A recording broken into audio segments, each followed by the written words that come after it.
It's Friday, March 23rd, 2018, and welcome to Guy's Daily Drive, where I talk about pretty much anything I want to talk about. It's my show.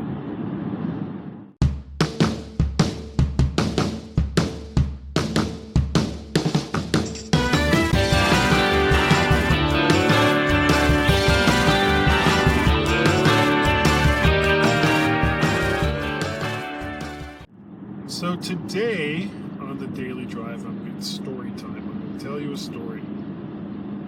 And this story goes way, way, way back.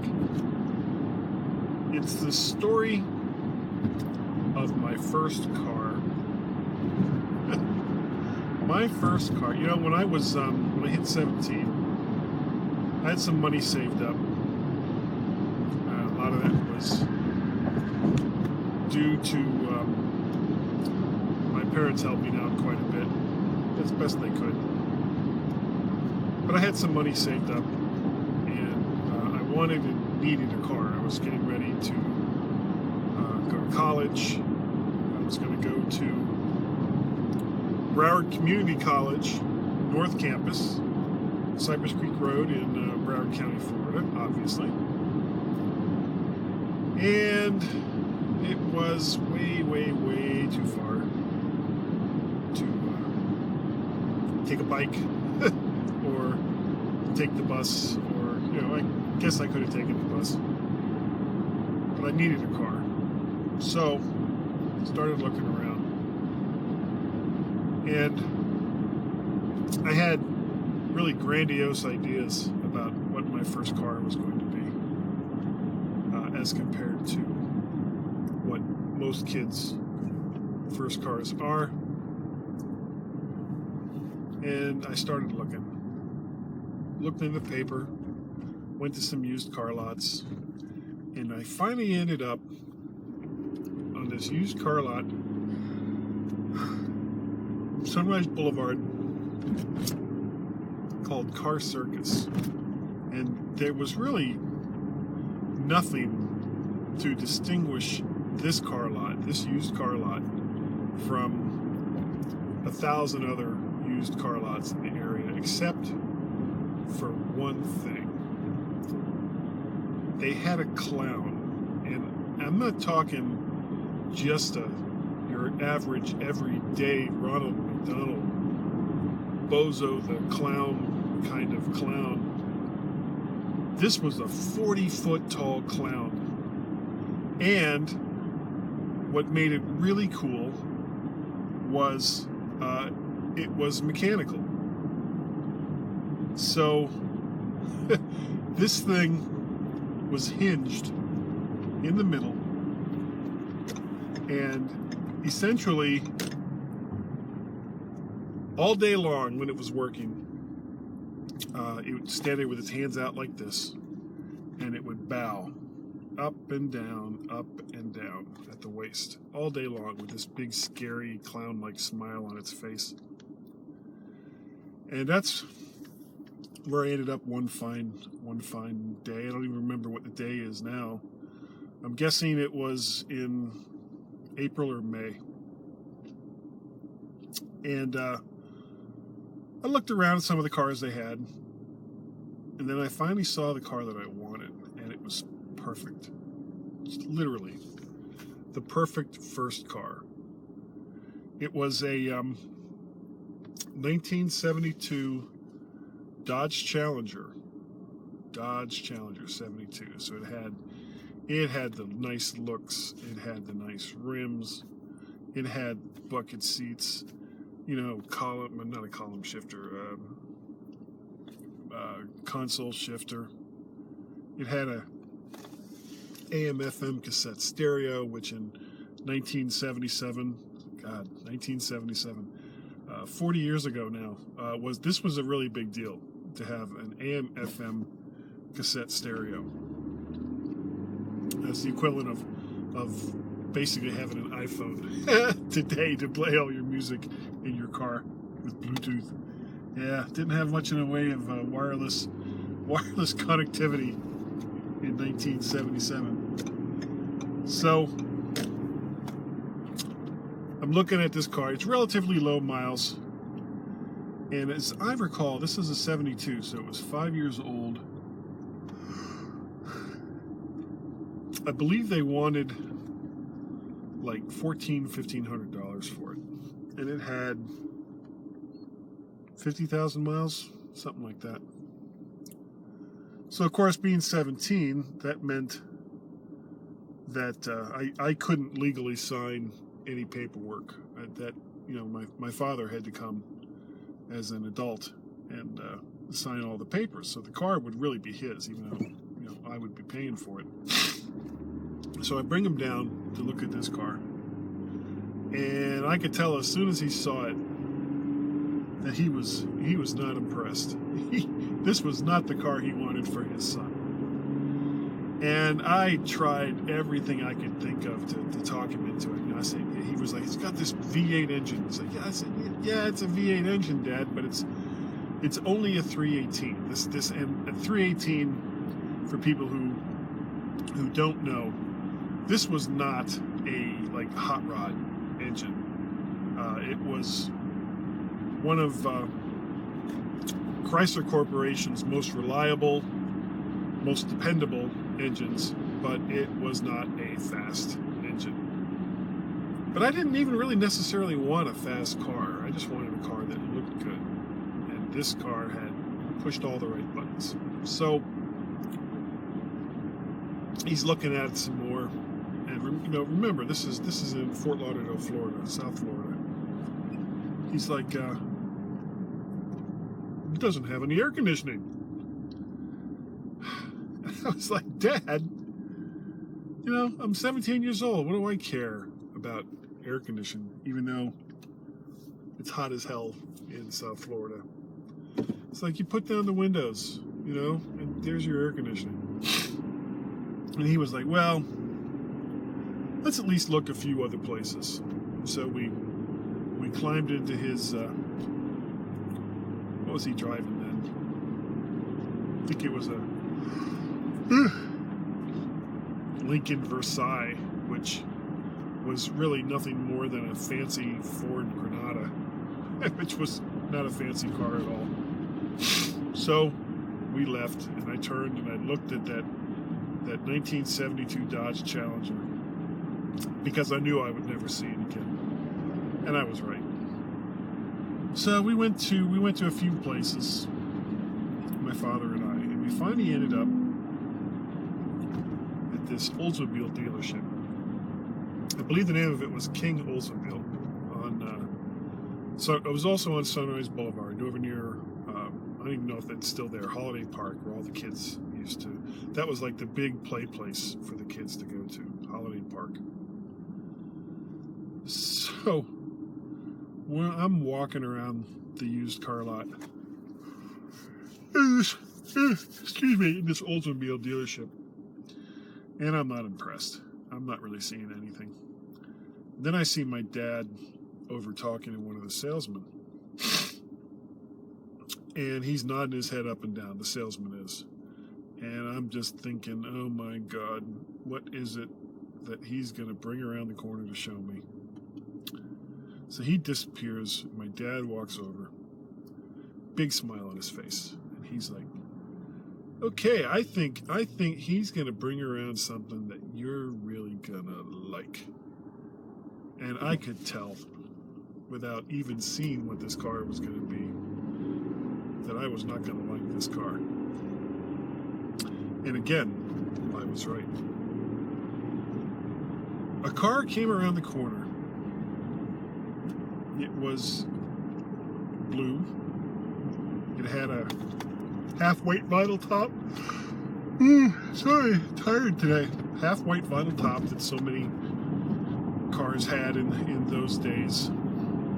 It had the standard Chrysler hubcaps that you would see on like any rental car that they had in the day. And it pulls up. What this car was was a 1974, so it was a couple years younger than the Challenger. It was also a Plymouth Chrysler product. It was a Plymouth Duster, and you can look up 1974 Plymouth Duster Blue, half white vinyl top, and you'll probably see the exact car that I'm talking about. And I'm looking at this car. I ain't liking what I'm seeing.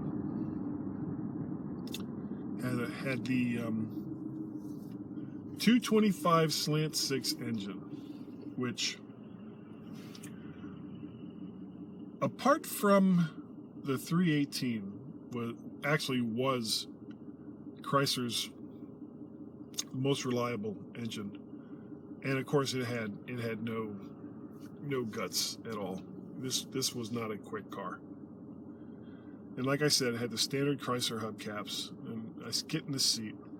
It's a bench seat, one seat all the way across in the front.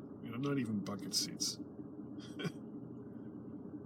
Automatic on the column, steering wheel column. Slant 6 engine. AM radio with one speaker in the center of the dashboard.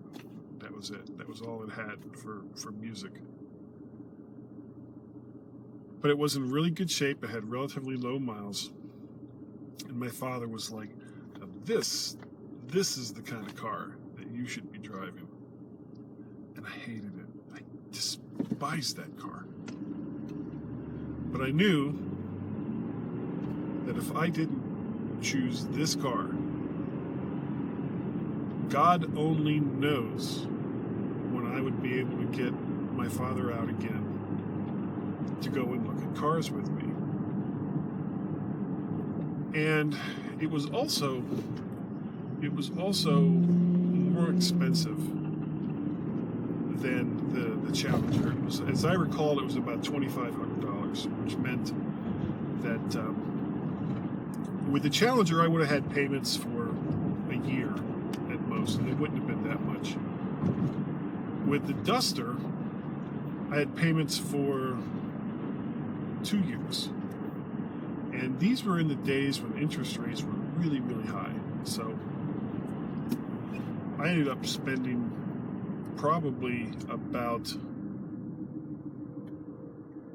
$500 to $600 just in interest for this car over the span of 2 years. But I had my Duster. As my friends used to, I had a friend who he had a 1972 Mustang Mach 1 351 Cleveland fastback. This was a kick-ass car in every sense of it. That was a true muscle car. I had another friend who had a 1974 Ford Thunderbird, which huge car, big engine. And then there I was in my little 6-cylinder Plymouth Duster. And then, so I decided if this was going to be my car, that I was going to make some changes. And there's a really cool place down in that area, and I think it's still there. It's a drive-in movie theater. As I recall, it had like 15 different screens. The Thunderbird Drive-In.